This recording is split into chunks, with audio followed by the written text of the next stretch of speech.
for this. I know it's not something that you're looking forward to, and I completely get it. Even though I'm on social media and stuff like that, I don't really enjoy my face and my image and name and everything being out there. But I feel like you have a really, really powerful story to tell, because it's something that I've seen, and one of the reasons I wrote my book, and that I'm on TikTok and Instagram and stuff like that. It's this information I'm trying to get out there, and you've been through it. So hearing from you, I think is just so powerful. So basically, if you don't mind, I'll kind of summarize a little bit, and then I'd like to hear your backstory and everything that you've went through before we get to how you've been doing now. So you were diagnosed with Crohn's somewhere around age of 28. Yep. You went through all the typical, processes. Before that, you had you were taking Imodium in high school. Basically, stuff wasn't working. You ended up on Humira, and you were on that for a while until insurance issues, and then you went to Entyvio for 2 years, but you weren't seeing the relief that you wanted from the medication. And then all of a sudden, some doctors started saying, well, maybe it isn't Crohn's, and you kind of lost a little bit of faith in the medical system and its approach, and you started looking for other avenues, and that's what brought you to me. Yeah, that's exactly how it went. And we have been treating your spine I saw you on mid-October. It was actually my anniversary.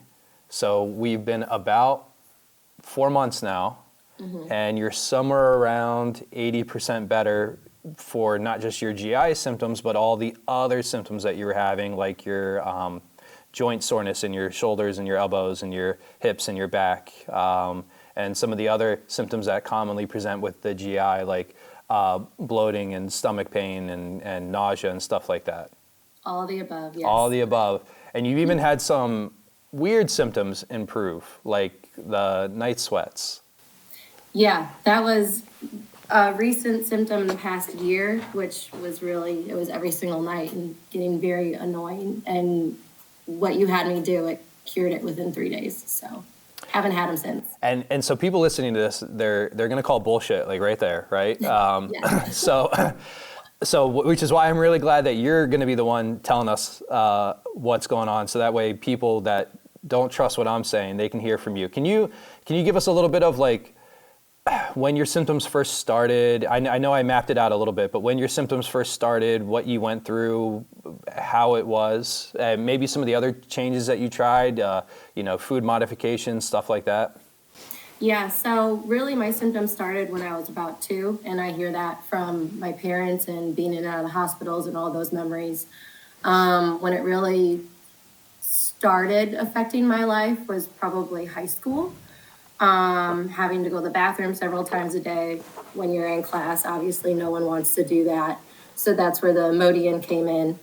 A lot of the joint pain and random stuff like acne and everything that comes with being that age, everything started to flare up.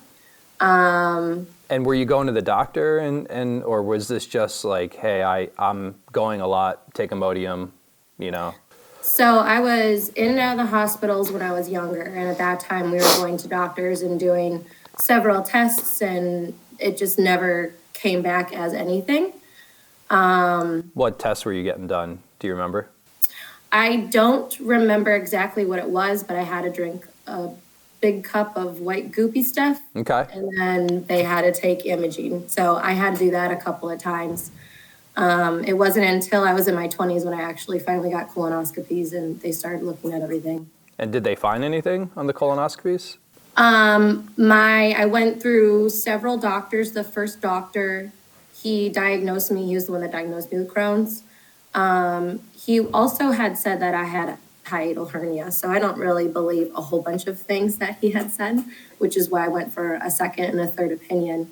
All the other colonoscopies after that, they were saying that inflammation wasn't totally there, but from my history and from what the first doctor had found, they were fine with keeping me with the Crohn's diagnosis. If you'd like an appointment, go to thespinaltruth.com and schedule today. We offer both in-person and telehealth appointments, and unlike the medical system, we look to the root of your problem. We look to find the cause, the why your problem, your symptoms are there in the first place, and we expect quick improvement. We expect improvement in pain, range of motion, or strength in the first visit, and 50% or more improvement in most conditions within 4 to 5 sessions. So if you're tired of being in pain, if you're tired of the medical system and its approach failing you, and you want something different, go to thespinaltruth.com and schedule today.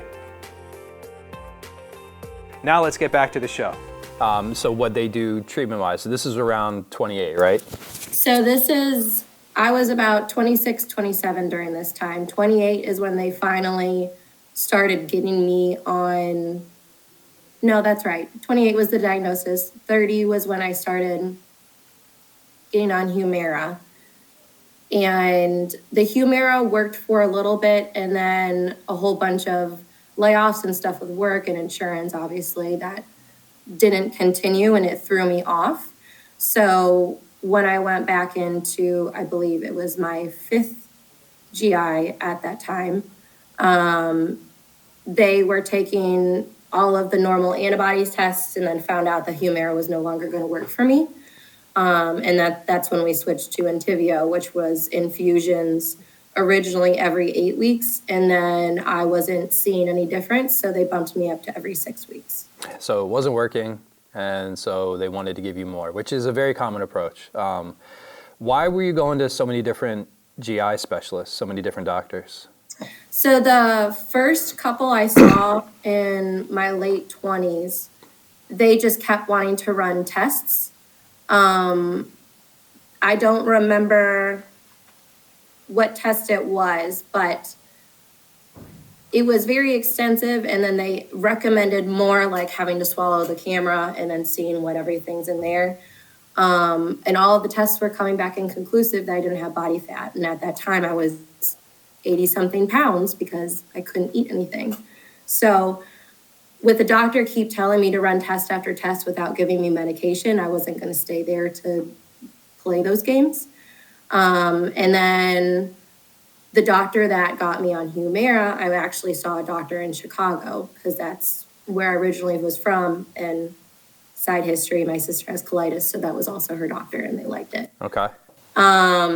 Due to him being in Chicago, me being so severe, insurance said you had to see him several times in person instead of over telehealth.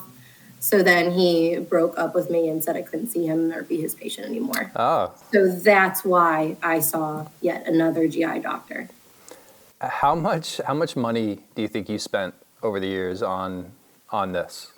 Oh, my whole lifetime, well over probably 200 grand between constant medication, between having to go in for colonoscopies, several tests, everything.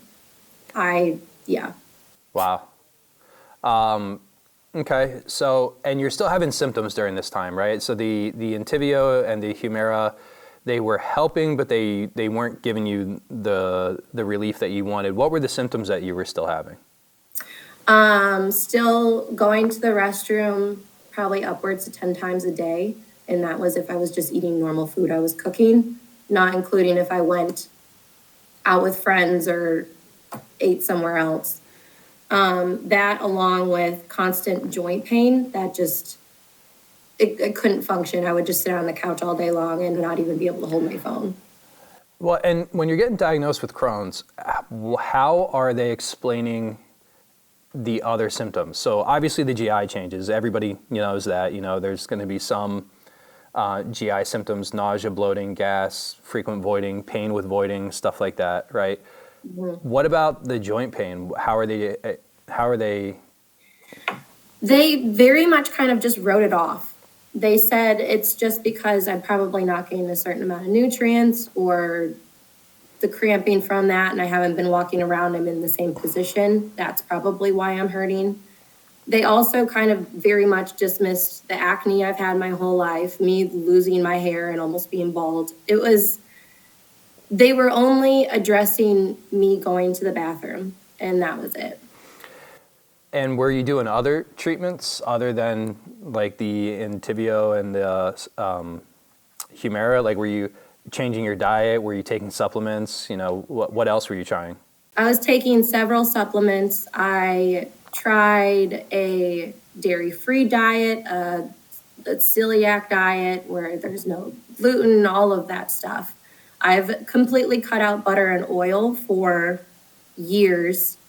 And out of the supplements that were really, the one that really helped was BPC 157. And then with everything, you can't buy it on the market anymore and FDA won't approve it. So not taking that anymore and none of those supplements because nothing really helped other than that. Now, are you currently on Intibio? I am not. I have not had an infusion since the week of our first appointment. Yeah, I think our first appointment, I pulled up some of our notes to kind of refresh me. Our first appointment, you had been off it, I think for about 3 weeks maybe, or 2 weeks, something like that. Mm-hmm. And now we're 4 months in. You've been off of it for almost 5 months now. Yeah. So now that kind of comes to, you know, what you've gone through working with me. How did you find me, and maybe why did you find me? So for the people that don't know, I'm an orthopedic physical therapist, but I have a different view on the human body than most people, and that's why I wrote my book. It's that I feel like a lot of issues are, at least there's a contributing factor from the spine, or the spine was the actual cause in the first place. And even some of these GI symptoms as well, you know, obviously your intestines have nerve innervation, just like your muscles, tendons, ligaments, capsules, whatever, do as well. And nobody's really looking for this. So this is what I'm out there saying. So how did you find me, and why did you believe me? So it was at the point when I challenged my doctor to go back and look at all my history of my colonoscopies, and he had come back in the room and sat in front of me and said, I don't think you have Crohn's. And then I'm like, okay, well, I'm not going to continue down this route if you don't know what I have and I'm still horrible. So for a number of years, just because social media and everything else, people talk about what they go through. And on TikTok, I was searching Crohn's symptoms and what other people have done, and you popped up. And I've seen you before, and I've listened to your stuff, and I've always been intrigued, and I told my best friend about it. And at the time that I said, that the doctor said, I don't know what you have and everything else, she had pushed me towards talking to you. So I had nothing else to lose, because it was either that or I just go to a different doctor and go down the same route. And we did a consult first, right? Is yes. That what on the consult made you want to go through this process? Again, I'm honestly really asking this question because I'm not trying to almost just lead you anywhere. I really want to know, because I struggle so much to get this information out there. And I get it. I'm some random guy saying, hey, it might not be a GI symptom, it might be your spine. It sounds so incongruous and so against normal, thought processes and conventions, in the medical world. So what made you think what I was saying would work? So it was at the consultation when I had asked if you've seen other people with Crohn's, and you said yes, and that their symptoms improved within a number of weeks. And I mean, my whole life, I've never had relief from it, regardless of what type of pharmaceutical I was on or what I was trying to do. And at this point, for a doctor to actually look me in the face and say, I don't think you have Crohn's, at this point, I literally, like I said, I had nothing else to lose. I'm either going to spend all the money and take all the tests and find another doctor that might lie to me, or talk to somebody different. And honestly, for a long time, I didn't think I had Crohn's. I'm like, if all of these things and people have relief from it and see their symptoms get better and none of that has helped for me, why not try something completely different? If you're out there and you're in pain, if you're tired of the current medical system failing you over and over and over again, just giving you answers that numb you, pacify you to your symptoms, and are largely based on medication, injections, and surgery, and you want a different way, maybe even a better way, look for my book, The Spinal Truth, A New World of Medicine. In it, each chapter I talk about a different symptom, different condition, different body part, and how I view it a little bit differently than the current medical system, and how my treatment has helped so many people out there when they've been let down with the typical approach. This is the way I think medicine should be. This is the change in healthcare I think we deserve. So thespinaltruth.com, you can look for my book on Amazon, Kindle, Apple, and on audio. So what was the process like working with me? So you're in a different state. You're in Tennessee. I'm in Pennsylvania. We've never met in person. What was the process? So, and again, that's another barrier, right? Because you hear physical therapist or any type of provider, and you're like, how are they going to treat you if they can't be in the same room with you? And it's a valid question, right? Yeah. So how was it like going through the process? We did the evaluation. I started you on some treatment. What was it like, and maybe when did you start noticing some changes? It was awkward just because I'm working out and trying to like move my body how you're describing and feel pulling where I should feel pulling and stuff like that. I knew almost immediately that there was something not right with me, just for the normal movements you were having me do, and it was in so much pain and not being able to function properly when you said most people are fine with doing this. But also for me as an individual, I'm very open to telehealth. I mean, you can do a lot online, and I've gone to physical therapy for my shoulder and for some other things before, and a lot of those things, they just need to show you the movement and then do it at home. So I figured, why would this not work? Yeah. How long until you noticed some changes? I noticed within the first week, especially when I explained to you kind of my spasms, my episodes where I just go through debilitating pain. And you told me to go into that certain position and it relieved it, when my whole 30 whatever years of life, I never been able to get that to stop without taking something. So at that point, that's when I'm like, okay, this is actually something I need to move forward with. Yeah, and I pulled up our notes. Second visits, you noticed some GI changes in a positive way. Not to get too specific here. By the third visit, eating had improved. You were able to eat at a baby shower without recourse, so eat food that, for you initially when we first started working together, your diet was very, I don't want to say strict, but you were really limiting what you were eating, where you're eating from, and stuff like that. And you were still getting symptoms from that food as well. Yes, correct. A really cool thing to kind of jump ahead, I wrote down, during our sessions, you are 9th session, so this was about a little over a month ago.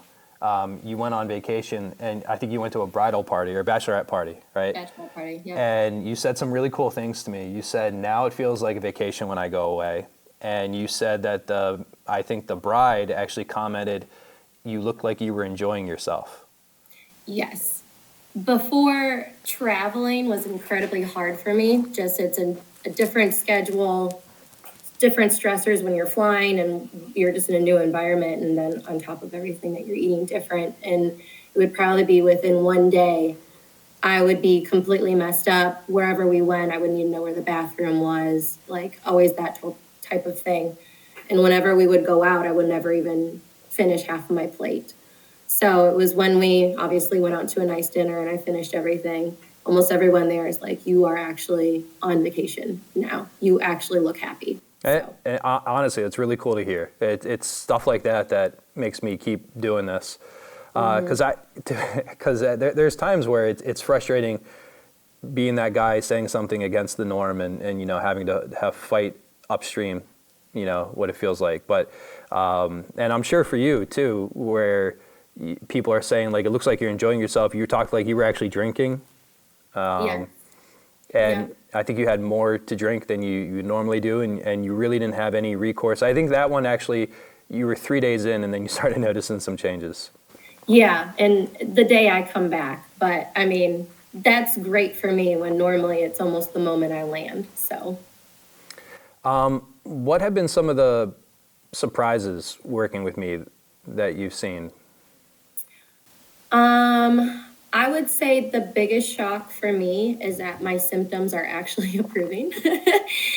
I didn't realize I would be at about 80% this soon.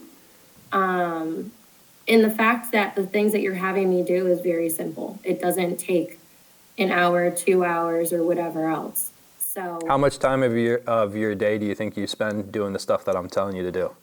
I would say just because I'm doing more than your typical patient, it would take, if I'm doing a very good stretch and taking my time, about 30, 35 minutes in the morning.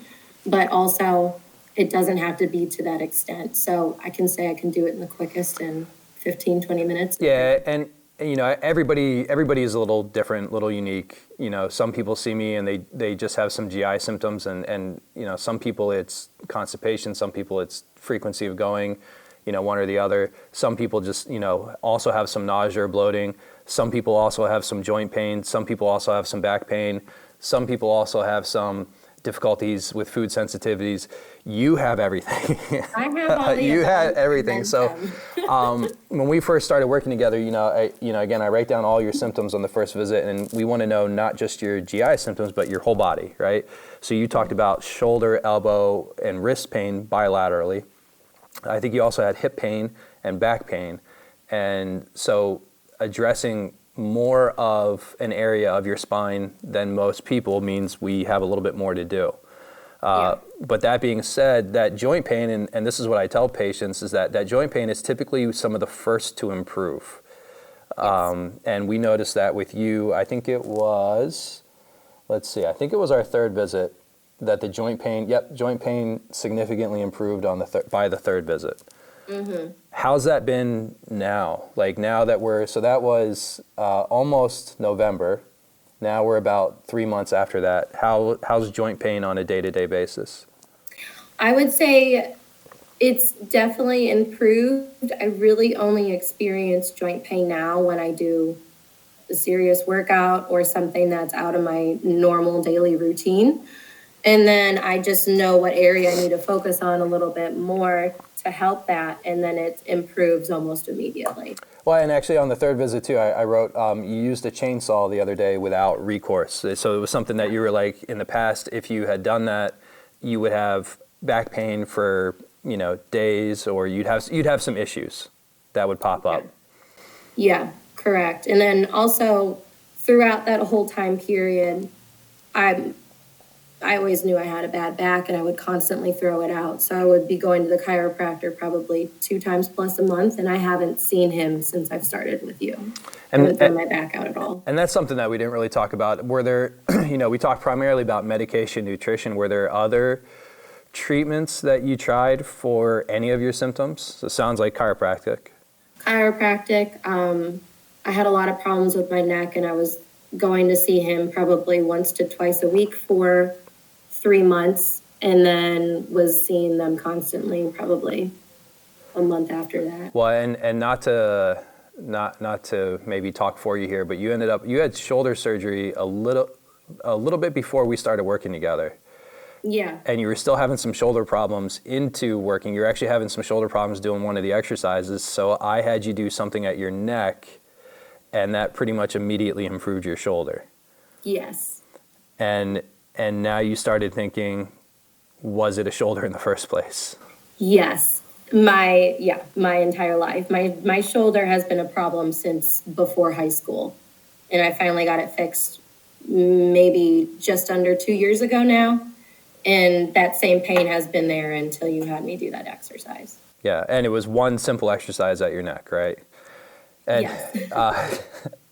and again, right. And it's great, but it's also frustrating. It's frustrating. I mean, you're talking about 2 years of symptoms, right? Maybe longer. Mm-hmm.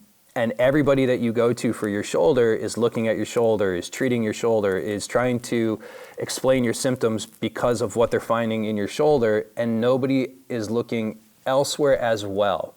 And that is kind of understandable. That's maybe easy to hear and digest. as a typical person, without medical training or anything like that. But when you say the same thing for your GI symptoms, now that's a lot harder to understand for some reason. And I get that, but it's the same concept, right? You're having symptoms in your stomach, you're having GI changes, bathroom changes, stuff like that. You're having pain, nausea, bloating. Obviously, it's in your stomach, intestine region, but it could be coming from because of a nerve issue in your back, just like your shoulder was. Mm-hmm. Did anybody along the line, a chiropractor, your GI, your primary, any of the GIs that you saw, did anybody say, hey, some of these symptoms or all of them could be a spine issue? Not even hinted at the idea that that would be a problem. What if they did? How receptive do you think you would have been at the time?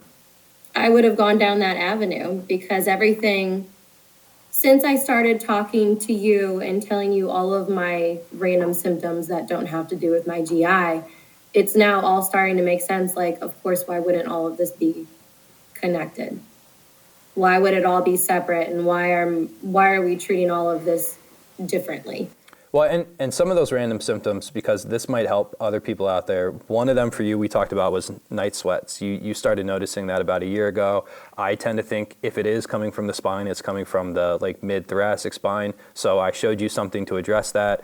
And I think it was a few days after that visit, you said you haven't had them since. Correct. Another one was, is it stomach noises, or I forget how you described it. Stomach noises, like the twitching? Yeah. At night, that you would have. Yes, it's like when you're starting to fall asleep, or when you finally relax your body, and then it just jolts you, and you just constantly twitch. And I've done that for a number of years, and it's to the point to where it would wake me up, and it would wake up my fiance as well. And I just thought that was just something that's happening now. And of course you showed me an exercise, and it's no longer waking either of us up. and again, it's so cool, right? It's cool to see that. It's a shame that it takes so long, and I understand how abnormal it sounds. I understand how contrary it sounds to the typical conventional wisdom, but I think it's something that should be a much larger and earlier part of the medical process for most symptoms, most conditions, that you should evaluate the patient's symptoms, but then before you do anything, you should look at the spine and see if there is a contributing or underlying cause at the spine, possibly try to treat that first and see if the patient's symptoms change before you start treating just the symptoms. Yeah, I agree. And the fact that it's literally just movements. It's not any type of heavy pharmaceutical you're trying to put in your body to try to solve something. It's literally movements every single day. So I think everyone should do this. What's your outlook now? So now we're 4 months in. You said you're 80% better. What's your thoughts on the future? Oh, I'm ecstatic for the rest of my life. I honestly thought I would be probably walking around at 45 and feel like I'm 85 and just not being able to move, function. It was getting to the point where I couldn't enjoy normal everyday life. And now I'm actually excited to do things. Which is awesome, right? Mm-hmm. One thing that we didn't talk about, I think most people this isn't the issue, but for you it was weight gain. Now you're proudly up, I think, 15 pounds. Yeah, that's been, a lot of people think it's a blessing when really it's not, that you just can eat anything and not gain weight. And it was really hindering a lot of things, especially my mental health.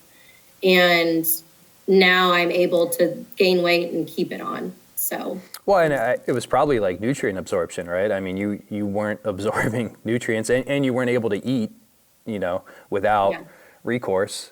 I couldn't keep anything in. There was something I wanted to tell you. I actually had a patient yesterday from Kenya, and I just finished up with her, and a really cool symptom that she had, she was on heavy dose I believe it was vitamin D. I mean, she was really trying to get her vitamin D levels up. She was tracking them. She's in kind of the pharmacy world, or pharmaceutical world. She was taking, I forget how much and how often, but it was something like 60,000 IUs. I mean, it was an absurd amount, and it was only moving the needle a little bit. Once her GI symptoms started changing, her vitamin D shot up, I think, by like a factor of 3.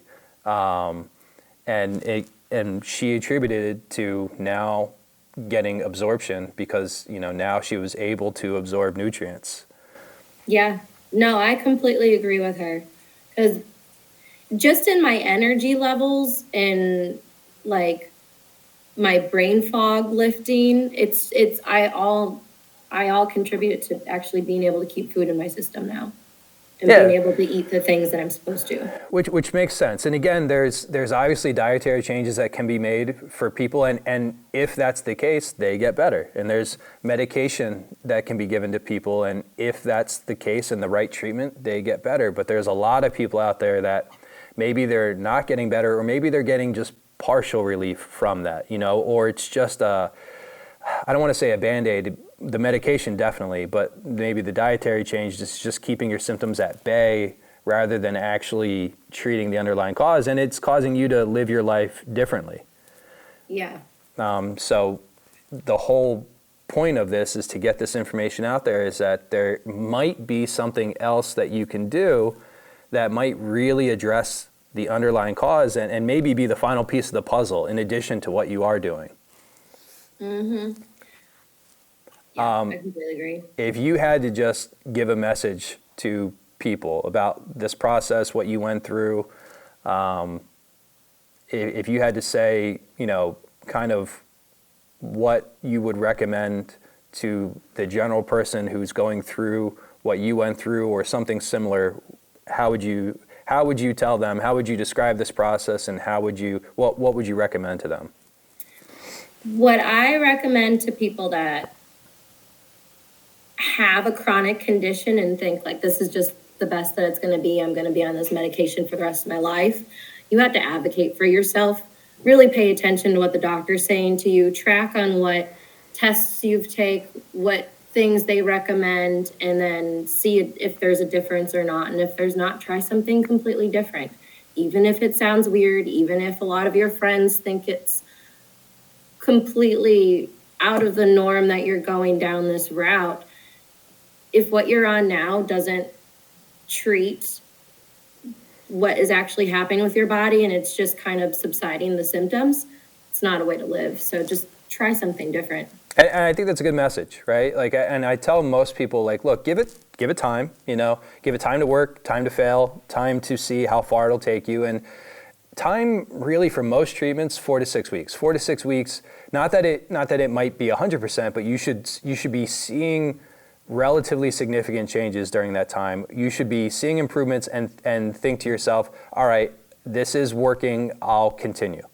Mm-hmm. If you're not seeing it by 4 to 6, maybe 8 weeks, maybe 12 weeks at max, so 3 months, that's enough time for most things to have worked or failed. And now it's time to move on. How many of your friends that you told you were seeing somebody over telehealth via TikTok for your GI symptoms, how many of your friends told you were nuts? All but 2 of them. Okay.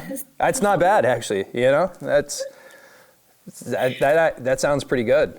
Mm-hmm. Now, so how many people have you told in your life over the last few weeks when they're complaining about a symptom? How many people have you said, hey, it might be your spine? Oh, every single one of them, including my friend that has celiac. So I'm still working on her, but I've told everybody. And what's the response you get?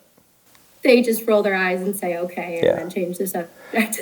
Welcome to my life. Now, forever, it's like you swallowed the blue pill, and now you're awake, and now you're telling people, and you are going to get this. You're going to be this is new to you, so you're still kind of excited about it. Wait a few more months, and you're just going to start getting frustrated when somebody's like, "Oh, my elbow hurts," and you're like, "All right, I'm done. I'm not." Just be like, you can keep complaining if you don't want to change it. That's fine. Yeah. But it honestly, it's been a pleasure working with you, and so so great. I love hearing the stuff that you've been saying. You know, like I said, you're eating, you're enjoying life, you're back to drinking at bachelorette parties and traveling, and your friends are noticing the changes in you, and you know, you have a optimistic outlook for the future. You know, and it's 4 months. 4 months, it depends on how you look at it. It sounds like a long time, but in the grand scheme of things, you know, that's not too long for that many changes. Yeah, compared to what I've been through, it's not long at all. Well, and I think we've done 10 visits total, 11. So we've done 11 visits over those 4 months. So pretty much, you know, less than once a week. Yeah. So thank you for doing this. I know it's, you know, can be a little uncomfortable being on camera and then seeing yourself. You might see yourself pop up on TikTok now. How's that?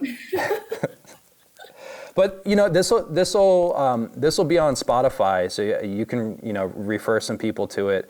But honestly, I really appreciate you doing this, because you're going to have a similar story or similar symptoms. Somebody's going to hear this and say, because I think you saw me doing an interview with a young girl on TikTok, and that was one of the things that finally convinced you to give this a try. So people are going to see your interview and hear your story and say, all right, this might be me. You know, it's worth a shot. I really hope it does. I hope people hear it and just think, why not try it, and not just watch their life change. So hopefully this reaches a lot of people. Yeah, I hope so too. And thank you again for being willing to share. Absolutely, anytime. All right, thank you, Stacy.